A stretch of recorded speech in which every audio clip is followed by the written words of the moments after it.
Welcome back to Talk of the Town on 99.7, 1450 WHTC and WHTC.com. Welcome back to Talk of the Town for this Tuesday, May 10th. I'm Gary Stevens.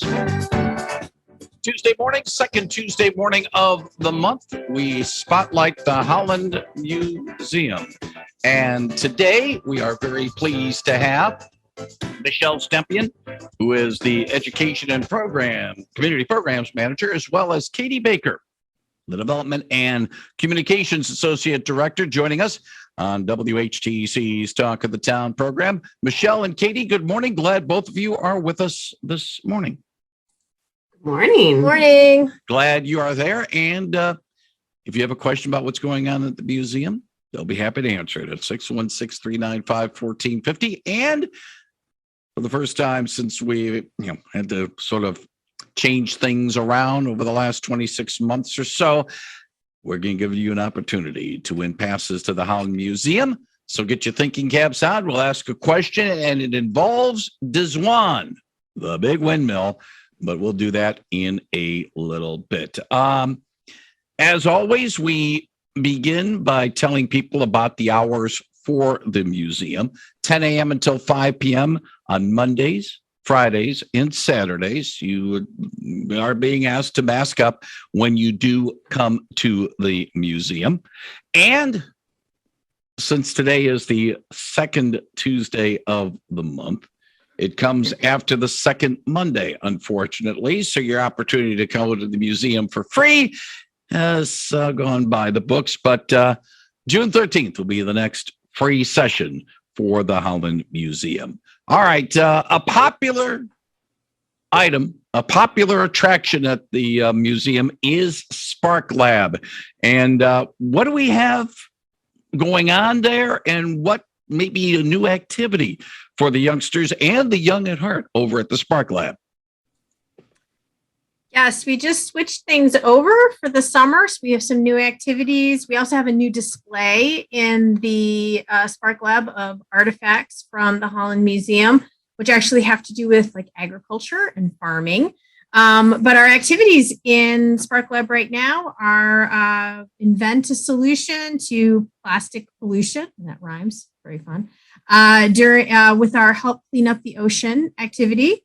You can explore animal habitats and create your own. We have a build a habitat activity, and then also test your inventor skills with our Now What challenge. So the Spark Lab is open on Mondays and Fridays from 1 to 5, and every Saturday from 11 to 3. It's included with museum admission. It's great fun for everybody, any age. To come in. And we also have other activities in there for really young children to do. So there's something for everyone when they come into the space. And once school gets out, our Mondays and Friday hours will switch a little bit. They'll go to 11 to 3, but that's not for another few weeks. So right now we are still Mondays and Fridays from 1 to 5 and Saturdays from 11 to 3. Lots of fun with the Spark Lab. And as I mentioned, Michelle sort of pointed it out. It's not only for the young, but the young at heart as well. Ongoing exhibit, and that is Contemporary Portraits of Native Americans. How well has this exhibit been received over the last couple of months?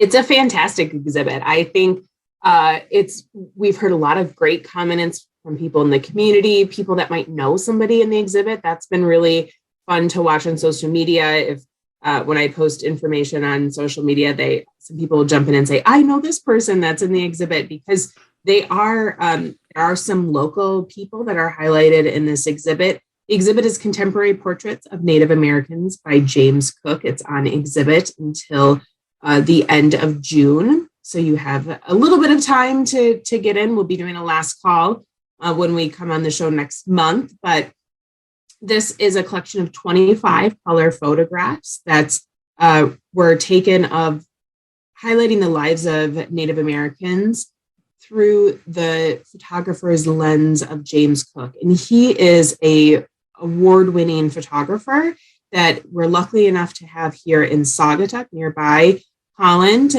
He's had some of his photos featured in Time, Newsweek, and Forbes. So he's a well-received photographer, and the photographs are beautiful when you come to visit, you're actually able to then get a little glimpse of the information about the families that he's photographed, the individuals that he's photographed. So there's a little story that goes along with it, and you can really understand a little bit more about the people that you're looking at, which is really unique.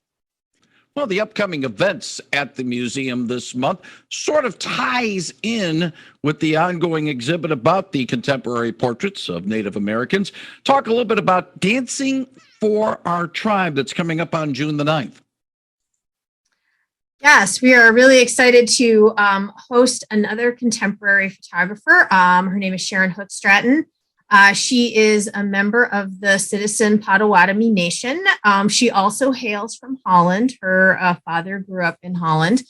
And she has been a photographer for over a decade, creating formal portraits of fellow Potawatomis and from all over the country. And so she will be here at the museum. This program will be in person in the Spark Lab at the Holland Museum.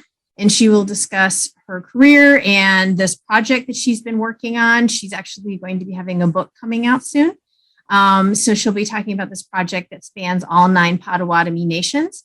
And this is Thursday, June 9th at 7:00. And this will be the final program in connection with the Contemporary Portraits of Native Americans exhibition by James Cook. And James will be there as well that evening.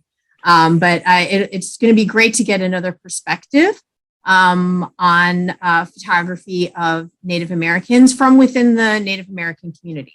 I jumped over the other special program that's coming up this month, Michelle, and the reason why I wanted to tie it in with the ongoing exhibit. But there is another program coming up on May 19th that deals with what this month is, Asian Pacific American Heritage Month. Tell us all about that.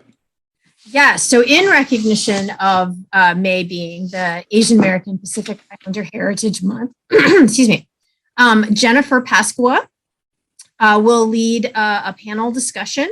We'll have a panel of 5 people total. They will be talking about the rise of anti-Asian racism and other issues facing Asian Americans and Pacific Islanders here in West Michigan.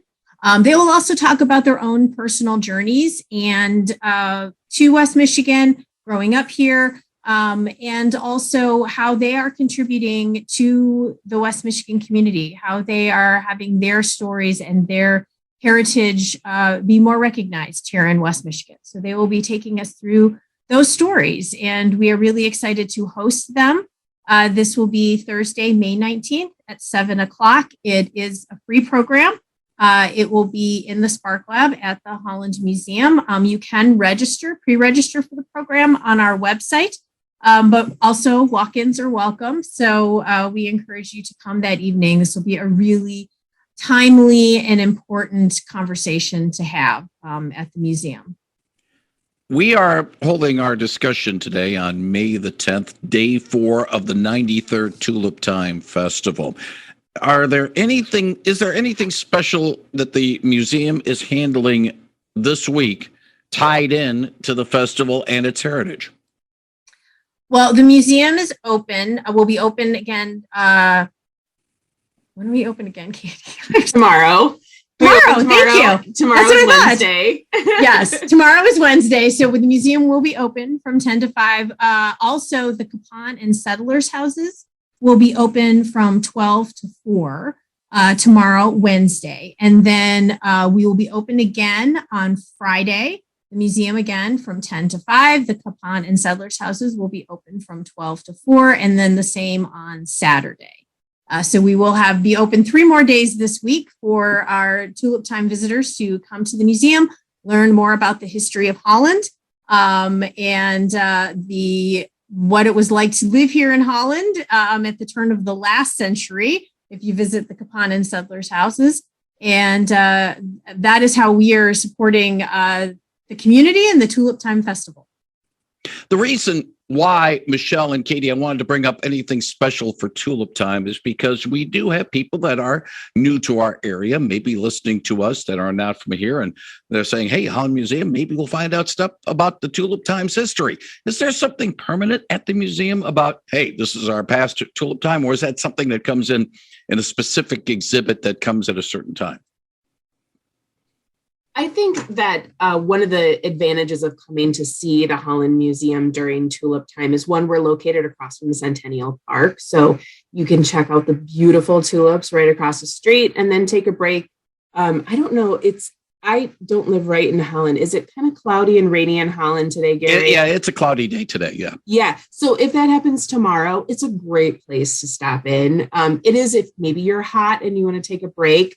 Those are great options, but also we tell the history of Holland. So, we're working on telling a full history, but right now we tell a great history of innovation and invention and of stories of the Dutch settlers, the Van Ralties. We have the whole ship history of the Southern, which has the Southerner, which is the passenger list that you can check out and see all of the Dutch settlers that came to Holland. And so it's a great option to come during Tulip Time because you really get a history of that.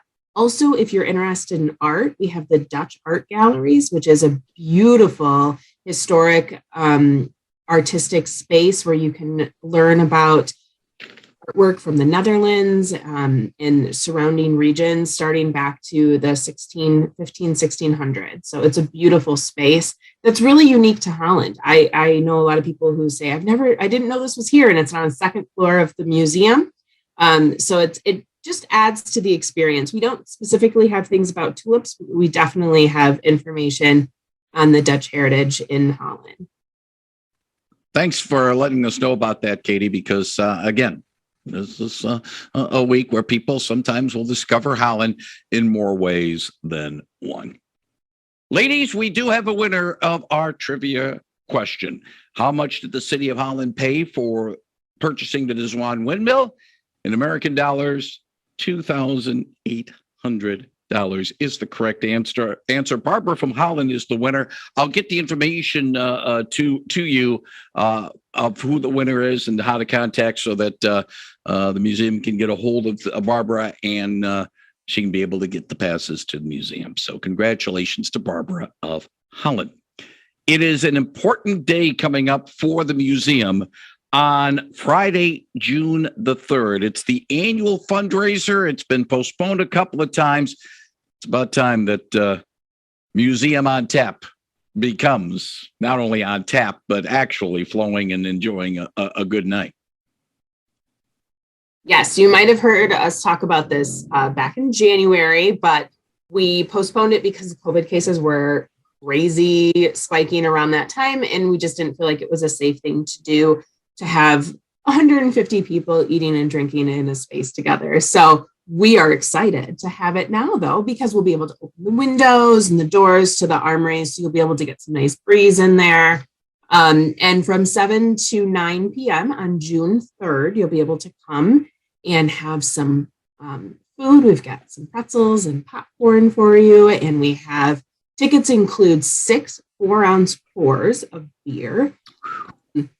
So I don't know if you like beer, Gary, but I enjoy a good draft, but my tastes are a little bit more pickier. So, but still, well, we're going to have a variety of beer. So if you like IPA, if you like a porter, if you like a pale ale, we're going to have a variety of beer. And if you like wine, we also have some wine. Maybe you're not a beer drinker. Maybe you like soda. We have Kitty Wampus Soda coming, which is a local Holland soda producer. So the beer and wine cider tastings we have include Bell's out of Kalamazoo, Grand Armory, which is in Grand Haven, Kitty Wampus Soda, One Well Brewing out of Kalamazoo, Pigeon Hill, which I think is Muskegon, Saugatuck Brewing, St. Julian's Wine, Tanglewood Winery, and Three Blondes Brewing, which is out of South Haven. So we've got a really good mix of different types of beer, wine, and soda coming. And I think it'll be interesting. We also have a history exhibit, which is a great addition to this event. which will be all about the history of brewing and the temperance movement. And you can read about the tension between the brewers and the temperance movement from 100 and some years ago that happened here in Holland. So we have tickets on sale on our website right now. If you're a member, tickets are $30. If you are just a general admission, that is $40. At the door, it's $50. And if you are the designated driver, which we recommend, and I don't know if Uber is super popular in Holland, but designated driver is a $10 ticket, and that does include soda. So you'll get something fun to drink while you're there in the evening as well. For more information on not only Museum on Tap, but all of the other things going on at the Holland Museum, the website is hollandmuseum.org. That's hollandmuseum.org. And if you want to get a hold of the museum, their number is 616-796-3329. 616-796-3329. Michelle Stempien, Katie Baker, I want to thank both of you very much for joining us this morning on Talk of the Town, telling us what's going on at the museum. Best of everything for the Museum on Tap fundraiser. And if all goes well, we'll do this all again next month. Thank you, ladies. All right. Thank you. Thank you. And that is our update from the Holland Museum on 99.7 and 1450 WHTC.